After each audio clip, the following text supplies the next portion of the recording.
Introduction. And as Robert said, my name is Giobbe Forni, and I'm a postdoc at the Biology, Geology, and Environmental Science Department of the University of Bologna. And well, the species which I'm going to talk about today is Embia tyrrhenica. And you can see, hopefully, this beautiful picture here on the right, which was captured by Paolo Fontana, who is also the person who actually sampled the species in the wild. So nothing would be possible without his help. So Embia tyrrhenica is commonly known as a web spinner, and web spinner are indeed pollinopteran insects, and together with phasmids, commonly known as stick insect, they form this clade which goes by the name Euchinolabia. And well, Embia tyrrhenica has a distribution which is largely restricted to Italy, mostly south or central Italy, but we have some sighting also in neighboring countries such as Croatia.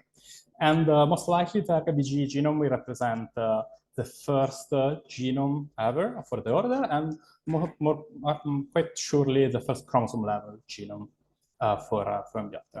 And why should be, or anybody should be interested in Embia? Well, there are plenty of reasons, indeed, but I think the highlight here is that the species, all Embia actually, including Embia tyrrhenica, they live in this very peculiar silk tunnels. And these silk tunnels, they provide housing to the species, protection from predators, and also a moist environment in which the species can thrive.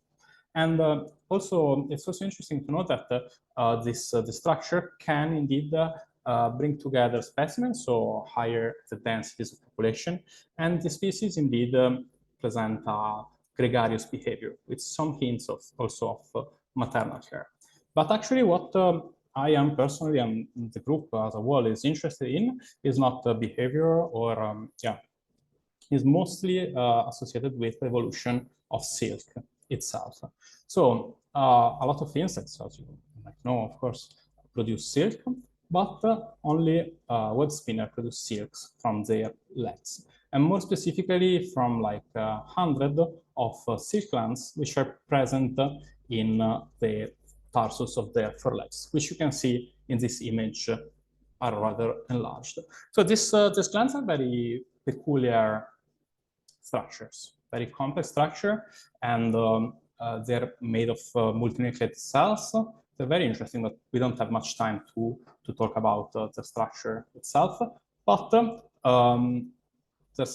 what I want to convey today is how we plan to study the structure, this phenotype. So the ERGA genome will stay as the ground plan, the cornerstone of the project, and on top of that, we will add some additional techniques to get a mechanistical understanding of how silk is produced.